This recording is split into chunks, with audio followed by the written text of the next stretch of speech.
Gall bladder stone है और surgery करानी नहीं, तो ऑप्शन क्या है कि या तो आयुर्वेदिक मेडिसिन खा लो या होम्योपैथिक मेडिसिन खा लो। पर ये कोई नहीं बताता कि मेडिसिन कब खानी चाहिए और सर्जरी कब करानी चाहिए। तो चलिए आज आपको हम यही बातें बताने वाले हैं। नमस्कार दोस्तों, मैं हूं डॉक्टर चक्षु। स्वागत है मेरे यूट्यूब चैनल पर। और जैसा कि आप जानते हैं, मैं हेल्थ एजुकेशन वीडियोस बनाता हूं।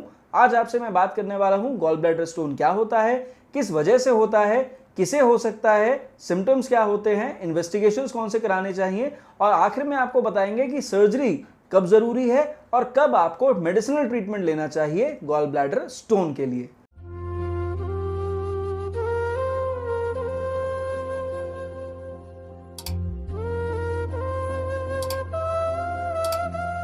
चलिए अब बात कर लेते हैं कि गॉल ब्लैडर एक्चुअली होता क्या है। गॉल ब्लैडर देखिए एक नॉर्मल सा हमारा ऑर्गन है जो कि पाउच शेप्ड का होता है, और वो पाउच जो है वो हमारा लिवर के जस्ट नीचे है, यानी हमारे जो राइट साइड है, जो रिब केज है उसके थोड़ा सा अंदर हमारा लिवर है जो नीचे तक एक्सटेंड करता है, और उस लिवर के जस्ट नीचे हमारा गॉल ब्लैडर है।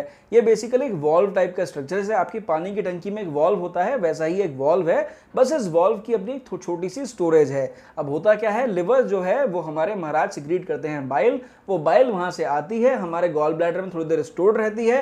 फिर जब हम खाना खाते हैं तो खाना खाने के बाद डेग्लूटिनेट करते हैं, फिर उसकी वजह से यानी हम गटकते हैं खाने को, और गटकने के बाद पेरिस्टालसिस मूवमेंट होती है। उस पेरिस्टालसिस मूवमेंट के बाद पिचुक से जो हमारा गॉल ब्लैडर है इसमें से बाइल निकलता है और हमारे ड्यूोडेनम में चला जाता है, खाने के साथ मिक्स होता है, और मिक्स होने के बाद ये हमारे डाइजेशन के लिए रिस्पॉन्सिबल जो बाइल है वो अपना काम डाइजेशन का पूरा करता है। तो गॉल ब्लैडर का बेसिक काम ये है कि भाई वो लिवर से जो बाइल आ रही है वो थोड़ी देर यहाँ पे स्टोर रहे, स्टोर होने के बाद जब जरूरत पड़े, कॉन्ट्रैक्शन हो, वहां से बाइल निकले और हमारे जो इंटेस्टाइन है, डोडेनम है, वहां पे चला जाए, और जो हमारा डाइजेशन प्रोसेस है उसमें आगे उसका काम आए। तो ये मोटा सा पार्ट हो गया। अब गॉल ब्लैडर स्टोन क्या होता है? अब किसी भी कारण से जब ये बाइल हमारे पाउच के अंदर गॉल ब्लैडर में स्टोर्ड रहे और वहां पे गॉल ब्लैडर के स्टोन से बाइल की एम्प्टिंग ना हो, तो क्या होगा? सेडिमेंटेशन, और सेडिमेंटेशन की वजह से बन जाएगा गॉल ब्लैडर स्टोन। इसे हिंदी में बोलते हैं हम पित्त की थैली की पथरी या फिर कोलीलिथियासिस। तो देखिए ये हो गई मोटी बात गॉल ब्लैडर और गॉल ब्लैडर स्टोन के बारे में। अब समझिए गॉल ब्लैडर स्टोन बेसिकली दो तरह के होते हैं। नंबर 1 हो गया कोलेस्ट्रॉल स्टोन और नंबर 2 हो गया बाइल स्टोन्स। कुछ केसेस में मिक्स्ड स्टोन्स भी मिलते हैं, तो ये एक तीसरा टाइप है। तो सबसे पहले बात करते हैं कोलेस्ट्रॉल स्टोन्स के बारे में। इसके संग में ही मैं बताऊंगा कि पथरियां कैसे बनती हैं, गॉल ब्लैडर स्टोन कैसे बनता है। अब देखिए पहले बात करेंगे कोलेस्ट्रॉल स्टोन के बारे में, ये कैसे बनता है।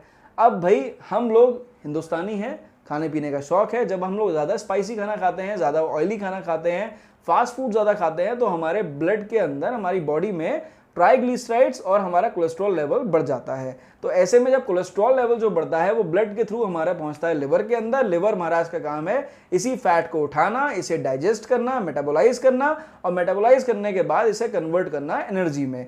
तो जब किसी भी कारण की वजह से हमारी गलतियों की वजह से जब हम लोग हमारी बॉडी के अंदर कोलेस्ट्रॉल लेवल्स बढ़ जाते हैं, तो वही कोलेस्ट्रॉल हमारे फैट के जो हमारा लिवर जो है वहां जाता है, लिवर को ओवरलोड करता है, और ओवरलोडिंग की वजह से लिवर प्रॉपरली उसे डाइजेस्ट या मेटाबोलाइज नहीं कर पाता, और वो बाइल के साथ मिक्स होता है और गॉल ब्लैडर में आके स्टोर हो जाता है। फिर ये कोलेस्ट्रॉल इकट्ठा होता रहता है, इकट्ठा होते होते सेडिमेंट करता है और अपनी एक पथरी बना लेता है, हार्डन हो जाता है। तो ये बात हो गई कोलेस्ट्रॉल स्टोन्स की। अब बात करते हैं जो बाइल स्टोन्स होते हैं उनकी। तो देखिए जॉन्डिस वाला वीडियो अगर आपने देखा था, नहीं देखा है तो प्लीज सब्सक्राइब करिए चैनल को, देख लीजिएगा एक बार, लिंक डिस्क्रिप्शन बॉक्स में है। तो जॉन्डिस वाले वीडियो में मैंने आपको बताया था कि भाई जो हमारा स्प्लीन है वो क्या करता है, आरबीसीज, लाल रक्त कोशिकाएं, उन्हें ब्रेक करेगा, वहां से बनेगा बाइल पिगमेंट। वो वाला बाइल पिगमेंट जो है बिलिरुबिन, वो आएगा हमारे लिवर के अंदर पहुंचेगा और वहां पे बना लेगा बाइल मिक्स होके। तो अब जब किसी भी कारण की वजह से रेड ब्लड सेल्स जल्दी जल्दी टूटेंगे, धड़ाधड़ टूटेंगे, चाहे सिकल सेल एनीमिया है, चाहे आपको थैलेसीमिया है, चाहे आपको हीमोफीलिया है, किसी पर्टिकुलर केसेस के अंदर जब आरबीसी जल्दी जल्दी टूटते हैं तो वही ब्लड जो है हमारा बाइल पिगमेंट वो वहाँ लिवर में पहुंचता है, ओवरलोडिंग होती है हमारे लिवर की, और फिर वो जो बाइल बनता है वो बाइल ज़्यादा गाढ़ा होता है और हमारे गॉल ब्लैडर में स्टोर होने लग जाता है।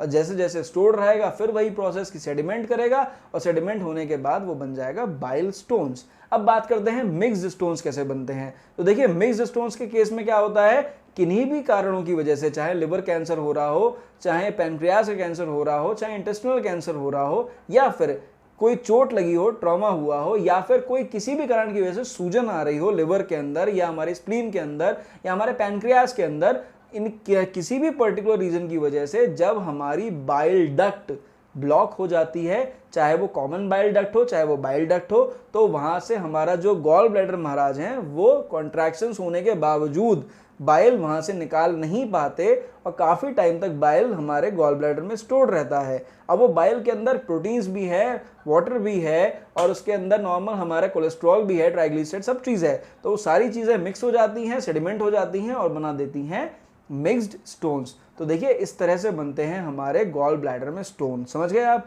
अब इसके बाद हम बात करने वाले हैं कि ये कैसे दिखते हैं। देखिए कोलेस्ट्रॉल स्टोन्स जो हैं वो दिखेंगे येलो कलर के, बाइल स्टोन्स दिखेंगे रेड या ब्राउन कलर के या ब्लैक कलर के, और जो मिक्स्ड स्टोन्स होते हैं वो येलोइश ब्लैक कलर के दिखाई देते हैं, थोड़े से चमकीले से होते डार्क है, थोड़े से चमकीले होते हैं, लेकिन जो बाइल स्टोन्स होते हैं वो कंप्लीटली डार्क होते हैं। तो ये बात हो गई स्टोन्स के कलर की। अब किसे हो सकता है बाइल स्टोन या किसे हो सकता है गॉल ब्लैडर स्टोन? देखिए गॉल ब्लैडर स्टोन किसे हो सकता है उसके लिए समझिए, अगर आप ओबीज हैं यानी फैटी हैं, अगर आपकी एज 30 साल से लेकर लगभग 50 साल के बीच की है, और अगर आप एक फीमेल हैं तो आपको चांसेस ज़्यादा हैं। इनके अलावा किसे हो सकता है? अगर आप सेडेंटरी लाइफस्टाइल जी रहे हैं, एक्सरसाइज कम करते हैं, पड़े रहते हैं, चेयर पे ज़्यादा बैठते हैं, यानी आपका सिटिंग जॉब है, अगर आप नाइट शिफ्ट ज़्यादा करते हैं तो आपको गॉल ब्लैडर स्टोन हो सकता है। इसके अलावा अगर आप हार्मोनल थेरेपी पे चल रहे हैं, स्पेशली ओरल कॉन्ट्रासेप्टिव पिल्स के ऊपर चल रहे हैं, गर्भनिरोधक गोलियां जिसे हम कहते हैं, तो आपको गॉल ब्लैडर स्टोन हो सकता है। इसके अलावा अगर आप फीमेल हैं खासकर और आपको वेट रिड्यूस करना है बहुत जल्दी और आप जबरदस्त डाइटिंग कर रही हैं, कोशिश कर रही हैं 15 दिन में 10 किलो वजन कम हो जाए या 7 दिन में 5 किलो वजन कम हो जाए, इतनी कोशिशों में लगे हैं, और एक्सेसिव डाइटिंग की वजह से जो हमारा गॉल ब्लैडर है वहाँ मूवमेंट्स नहीं होंगे, तो फिर वही चीज़ होगी कि वो सेटलमेंट हो जाएगा, सेडिमेंटेशन हो जाएगा और पथरी बन जाएगी। तो भाई इतने सारे रिस्क फैक्टर्स हैं जिनमें हमें गॉल ब्लैडर स्टोन हो सकता है। इसके अलावा मोस्ट इंपॉर्टेंटली किसे हो सकता है? वो लोग जो महानुभाव थोड़ा सा शौकिया मिजाज के हैं, अल्कोहल पसंद करते हैं, बहुत चांसेस हैं भाई साहब आपको होने के अगर आप पसंद करते हैं तो। इसके अलावा किसे हो सकता है? वो फैटी लिवर वाले, मैं बता चुका हूं वीडियो में ना, जो फैटी लिवर के पेशेंट्स हैं, सिंपल फैटी लिवर वाले, ग्रेड 2 वाले स्पेशली, और अगर नैश में जा रहे हैं तो वो भी। तो मतलब अगर फैटी लिवर से संबंधित लोग हैं तो उनको तो हो ही सकता है। तो इस तरह से आप लोगों को गॉल ब्लैडर स्टोन ये लोग हैं जिन्हें हो सकता है। अब इसके बाद बात करने वाले हैं कि भैया क्या क्या सिम्टम्स आते हैं। सबसे पहले समझ लीजिए ये gall bladder stone silent stone है, बिल्कुल शांत, बिल्कुल पता भी नहीं चलेगा आपको गॉल ब्लैडर स्टोन है। कब पता चलेगा? जब किसी भी रीजन की वजह से आप जाएंगे अल्ट्रासाउंड कराने और आपने कराया होल एब्डोमेन का सोनोग्राफी, तो वहां पे आपको पता चल गया कि भाई आपको गॉल ब्लैडर स्टोन है, और फिर आप घबरा जाते हैं कि भैया गॉल ब्लैडर स्टोन जल्दी निकालो, इसको सर्जरी करके निकालो, चाहे दवा खा के निकालो, जल्दी से निकालो। घबराओ मत, अगर आपको सिम्टम्स नहीं है तो आपको कुछ भी करने की जरूरत नहीं है। अब इसके अलावा क्या सिम्टम्स आ सकते हैं? भाई पहला हो गया एसिम्प्टोमेटिक, पता ही नहीं चल रहा, अल्ट्रासाउंड कराने का दिख गया।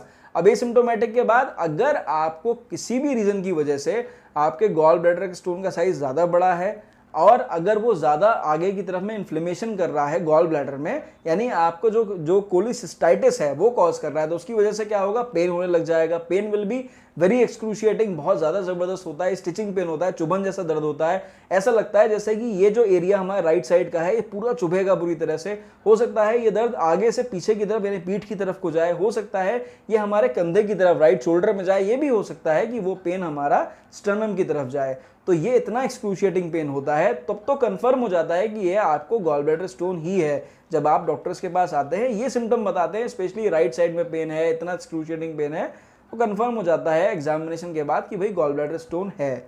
अब इसके अलावा और कौन से सिम्टम्स हो सकते हैं? सपोज करिए आप मेरे पास आए, आपने कहा कि मेरे को नौजिया हो रहा है, वॉमिटिंग हो रही है, कमजोरी हो रही है, और ये सब 24 घंटे पहले से हुआ है और मेरे को बहुत अजीब सा महसूस हो रहा है, यहाँ पे भारीपन सा लग रहा है, तब मैं किसी भी रीजन की वजह से जब आपका एक अल्ट्रासाउंड कराऊंगा तब कंफर्म हो जाएगा कि भाई आपको गॉल ब्लैडर स्टोन है। तो इस तरह से ये 3 केसेस सिम्टोमेटिकली हमें मिलते हैं। अब बात करते हैं इन्वेस्टिगेशंस की। देखिए यहाँ पे इन्वेस्टिगेशन की जब बात करेंगे तो सबसे पहले समझिए गॉल ब्लैडर स्टोन के बारे में आपको तब पता चला जब आपने अल्ट्रासाउंड करा लिया। तो सबसे पहला इन्वेस्टिगेशन हो गया हमारा sonography, ultrasound, USG, whole abdomen. इसके बाद कौन से टेस्ट करा सकते हैं? जरूरी हो जाता है लिपिड प्रोफाइल कराना। देखें तो भैया कितना कोलेस्ट्रॉल आपके ब्लड के अंदर है। फिर लिवर फंक्शन टेस्ट कराना, वेरी मच इंपॉर्टेंट, भाई लिवर कितना % काम कर रहा है, कितना प्रॉपरली काम कर रहा है। फिर जैसा कि मैंने बताया था जॉन्डिस वाले केस के अंदर यूरिन आरएम जरूर कराएंगे हम चेक करने के लिए, स्टूल आरएम जरूर कराएंगे हम साथ में चेक करने के लिए, सीबीसी जरूर कराएंगे विद ईएसआर, प्रोथ्रोम्बिन टाइम कराएंगे, भाई लिवर के ऊपर लोडिंग तो नहीं हो रही है इसके। ये तो टेस्टिंग हो गई लिवर की, है ना। अब इसके अलावा इफ रिक्वायर्ड होगा, आपको तकलीफ हो रही है, हमें अल्ट्रासाउंड में दिखाई दे रहा है स्लज है।